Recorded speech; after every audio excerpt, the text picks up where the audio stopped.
Togolaises, Togolais, bonsoir.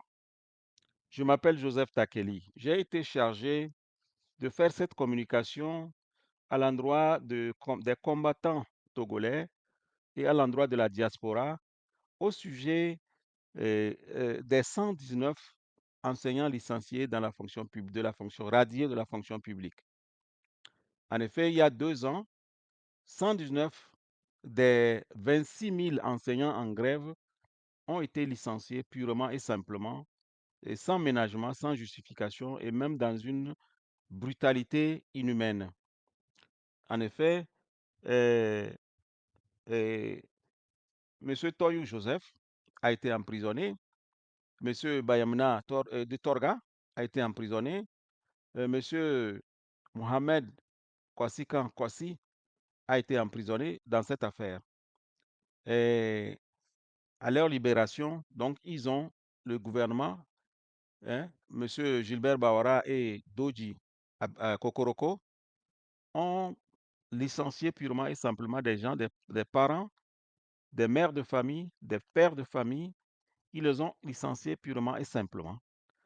Et non seulement cela a été fait, ils les ont, ils ont créé une situation d'insécurité dans laquelle ces gens-là ont vécu et vivent jusqu'à présent. Euh, Quelques membres de ce bureau, de ce groupe directeur, la direction du syndicat des enseignants du Togo, ont fait face à des menaces physiques, hein. D'autres ont été pris à partie dans les rues, on a arraché leurs motos. D'autres ont été euh, écrasés par derrière, enfin tamponnés par des véhicules. Il y a une dame qui a subi ce coup-là et elle a eu des blessures à sa tête qui requièrent les soins vraiment spécifiques. Il y a, il y a un qui a été également cogné par derrière et il en est mort. Et quelqu'un a été poignardé et voilà tout ça là. Bon, donc, on ne peut pas dire que c'est des faits de hasard. Bon, alors, ce que nous sommes il m'a été chargé de dire, c'est de dire à la diaspora de se mobiliser. Parce que nous disons que nous avons un combat à mener. Faire le combat, ce n'est pas seulement dire Faure Gnassingbé démissionne, mais c'est de soutenir justement ceux que Faure Gnassingbé opprime. Par exemple, ces enseignants-là qui sont à la maison depuis 2 ans, des gens qui sont dans l'enseignement depuis des dizaines d'années, qui sont là, d'autres qui sont là depuis des... Bon, alors, du jour au lendemain, on vous licencie parce que vous êtes la tête du syndicat des 26 000 enseignants togolais qui revendiquent de meilleures conditions de travail. Donc, le gouvernement togolais a, cap- a, a- a coupé la tête du syndicat, du mouvement, tout simplement. C'est-à-dire que ceux-là qu'on a licenciés, c'est ceux qui sont dans les représentations du syndicat des enseignants du Togo, les représentants dans les préfectures, dans les chefs-lieux de préfecture, à travers toute l'étendue du territoire. Voilà une organisation qui était bien structurée, qui est la mieux structurée à ma connaissance au Togo et qui peut faire le travail d'émancipation et de l'enseignant togolais. Et le gouvernement a simplement coupé la tête. On se rappelle le zèle de ce ministre Kokoroko qui disait que les bombes vont partir du fleuve Loti, de Loti pour atteindre tout le monde. Effectivement, les enseignants ont subi et subissent également, et jusqu'ici, la foudre de ce gouvernement qui est au-dessus de tout le monde et qui se croit avoir le droit de vie et de mort de tous les Togolais. Donc, nous demandons à la diaspora surtout de s'impliquer dans cette initiative qui vise à faire connaître le problème, hein, des enseignants du Togo, à faire en sorte que le gouvernement se rende compte de sa bêtise, parce que c'est une bêtise due au fait que c'est une dictature, et parce que des lettres ont été écrites au Bureau international du travail, et le Bureau international du travail a donné raison aux syndicats. Les lettres ont été envoyées à la CEDEAO a donné raison aux syndicats, et comme vous connaissez à leur habitude, ils ne répondent à rien, ils méprisent même nous sommes en train de faire ce travail-là pour, euh, pour vous informer, pour vous faire prendre conscience de ce que souffre, de la souffrance des enseignants et des Togolais. Ce n'est pas ça, ne s'arrête pas aux Togolais. C'est comme ça que le Togolais est traité dans le Togo là. Donc, si nous laissons passer des choses comme ça sans rien dire, donc nous disons à Faure Gnassingbé qui est, bon, voilà, si, s'il a fait des choses comme ça et que c'est passé comme une lettre à la poste et que nous n'avons rien fait, eh ben, il peut aller aussi loin que vouloir et réviser, changer, pas réviser, changer la constitution, changer de forme de gouvernance sans que rien ne se passe. Donc, nous vous invitons à vous joindre à nous. Nous sommes un certain nombre dans la diaspora qui composons le comité d'appui à l'enseignant togolais. Et à travers ce comité-là et cette action, et en harmonie avec le groupe des 119 licenciés, nous sommes en train de faire un travail de sensibilisation et nous allons faire un tapage médiatique sérieux là-dessus. Nous vous invitons à vous joindre à l'initiative pour que ce problème-là soit connu. L'éducation nationale n'est pas une simple option, c'est une obligation dans un pays qui se veut sérieux. C'est une obligation au gouvernement de faire en sorte que l'éducation nationale pèse même dans le budget, pèse parce que sans éducation, sans une bonne éducation, sans une bonne formation, l'avenir est compromis. Je peux dire que si, lorsque nous autres avons eu le bac dans les années 80, 86 par là, si les conditions étaient celles d'aujourd'hui, nous n'aurions jamais, moi personnellement, je n'aurais jamais été à l'école, je n'aurais jamais pu aller à l'université. Et c'est le devoir d'un gouvernement de s'occuper de s'occuper de l'éducation nationale, de faire en sorte que l'éducation nationale soit une priorité. C'est une des priorités. Vous voyez, avec le domaine de la santé, l'éducation, c'est une priorité parce que c'est là-bas qu'on construit l'avenir d'un pays.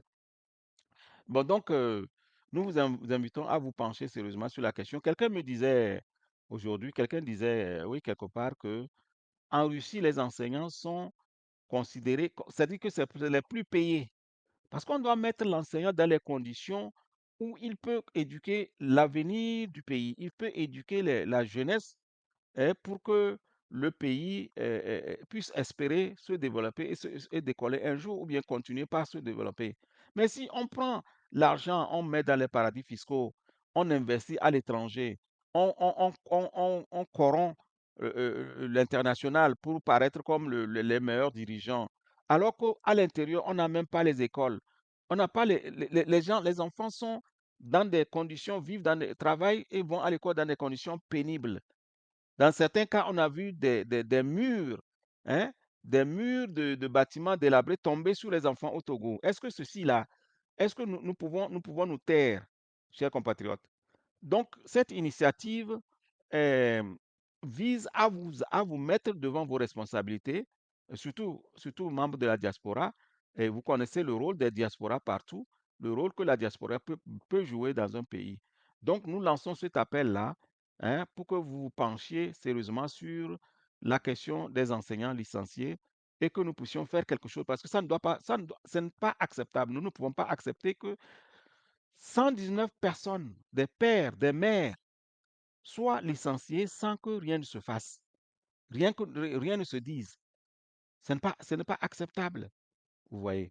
Donc, j'ai le privilège donc de vous présenter ce communiqué, ou bien cette communication-là, en espérant que vous allez l'embrasser et en comprenant, et que vous allez comprendre que ça fait partie de la lutte de libération du Togo et que nous devons mettre l'accent. Nous allons faire une campagne sérieuse là-dessus pour que tous les membres de la diaspora se joignent à ce comité, hein, comité d'appui à l'enseignant togolais, pour que Kokoroko, hein, sache qui n'est pas le, comment je vais dire ça?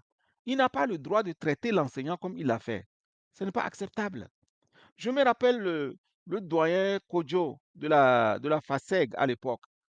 Et lorsque nous étions en train de préparer la conférence nationale, nous étions au rectorat au lycée de Tokoin. Il est venu nous dire que pendant les assises là, hein, pendant les assises où vous allez, il parlait de la conférence nationale, il faudrait que vous mettiez l'accent particulier sur le rôle de l'éducation nationale, qui ne peut pas être négligé. L'éducation nationale dans un pays sérieux ne peut pas être négligée, ne doit pas et ne peut pas être négligée. Maintenant, qu'on en vienne à licencier 119 personnes parce qu'ils sont les meneurs d'un syndicat, c'est-à-dire que le gouvernement veut casser toute idée de syndicalisme, toute idée de revendication. Mais les revendications sont permises dans la Constitution. Les enseignants ont le devoir, ils ont le pouvoir, ils ont le privilège, ils ont l'obligation de vous formuler les problèmes, hein, qui gangrènent l'éducation nationale. Vous ne pouvez pas tout simplement les licencier parce que vous savez que vous avez le pouvoir et que vous pouvez tout faire. Monsieur Kokoroko, monsieur Bawara, mais est-ce que vous avez un cœur? Vous réfléchissez quand vous décidez de malmener une population comme ça pour satisfaire tout simplement un individu, For Gnassingbé. Est-ce que c'est sérieux? Vous avez fait l'étranger, vous les trois, For Gnassingbé, monsieur Kokoroko, monsieur Gilbert Bawara, vous avez fait l'étranger. Quand vous sillonnez les États-Unis, vous sillonnez l'Amérique, vous sillonnez la France, vous sillonnez le Canada, tout ça, vous voyez les écoles, les infrastructures, vous voyez les universités. Les États-Unis, on dit que c'est le pays le plus capitaliste du monde, mais il y a des facilités pour que tout le monde aille à l'école. Si ce n'est pas des prêts scolaires, c'est des aides universitaires, pour que tout le monde aille, celui qui veut aller à l'école peut aller à l'école. Maintenant, nous sommes dans un pays où l'éducation, le taux d'alphabétisation est des plus bas, hein, les infrastructures sont nulles, complètement nulles, et vous vous permettez d'emprisonner les enseignants qui se donnent pour mission d'attirer votre attention sur les problèmes de l'éducation nationale. Est-ce que vous êtes sérieux? Est-ce que vous pensez même aux familles de ces gens-là?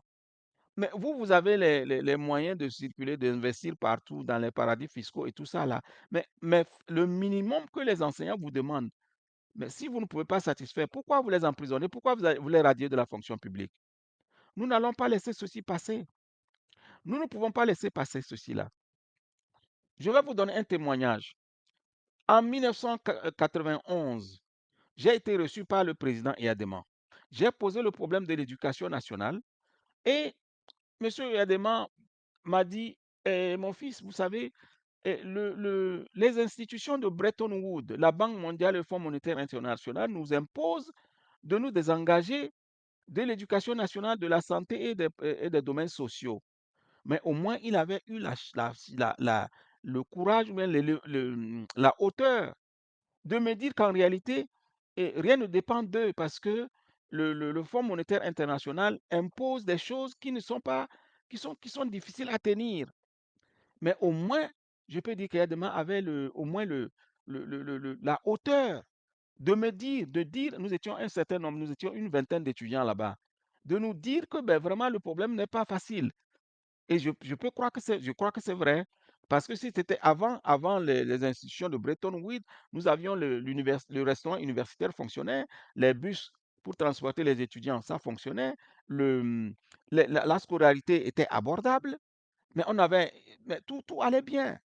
Maintenant, aujourd'hui, les enseignants vous posent un problème et vous vous donnez le malin plaisir de les licencier, de les radier de la fonction publique sans ménagement. Tout simplement parce que vous ne voulez pas que l'esprit syndical s'installe au Togo. Mais, messieurs les ministres, mais soyez sérieux, revisitez vos positions, mais ramenez ces enseignants-là. Maintenant, à l'endroit des enseignants, 26 000 enseignants étaient en grève et le gouvernement n'a licencié que 119. Les 26 000 enseignants, si vous étiez, si vous tous vous étiez mobilisés pour dire non, vous pensez qu'ils allaient licencier une seule personne? C'est parce que nous sommes, nous acceptons de couvrir notre tête, petite tête, que nous sommes tous exposés par le dictateur. Le dictateur ne peut pas tuer tout le monde à la fois. C'est parce qu'il sait qu'il peut compter sur notre laxisme, notre collaboration. Il y en a même eu parmi les enseignants licenciés qui ont cru qu'il fallait aller mendier, demander pardon. Mais vous avez demandé pardon, ils ne vont jamais vous accepter. Parce que la dictature ne fonctionne pas comme ça.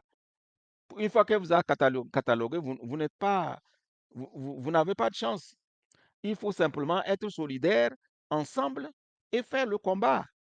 Donc, nous invitons tout le monde, même y compris ceux qui étaient partis demander pardon, à faire leur mea culpa, parce que nous sommes en face d'un problème général. Nous devons lutter pour nous libérer dans ce pays-là. Hein. Cette question-là n'est pas simplement la question des enseignants, c'est la question de tout le monde. C'est un problème posé à nous tous. On ne peut pas accepter que 119 personnes du jour au lendemain perdent leur boulot sans raison, abusivement.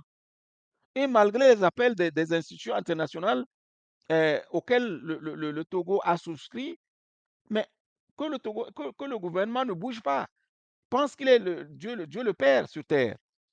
Ce n'est pas acceptable. Donc, je vous appelle, mes chers compatriotes, à vous joindre à nous dans le cadre du comité d'appui à l'enseignant togolais afin que nous fassions connaître le problème des 119 enseignants licenciés. Il y a beaucoup de choses à faire. Rejoignez-nous. On va voir celui qui reçoit ce message, s'il peut me contacter ou bien contacter le docteur Logo, contacter le docteur Victor Do, contacter le docteur Isidore Wasungu, contacter Inoussa Ave Traoré, contacter monsieur Akowe Ati et nous allons voir comment nous allons ensemble mener à bien ce combat pour que même nos bourreaux d'aujourd'hui comprennent demain qu'ils ont eu tort et que c'était dans l'intérêt de tout le monde, y compris eux-mêmes. Vous voyez? Merci, je m'arrête là. J'ai fait 19 minutes, 17 minutes et vous m'excusez, c'était nécessaire, je ne voulais pas faire plusieurs audios. Voilà, j'espère avoir accompli ma mission comme il me l'a été demandé. Merci.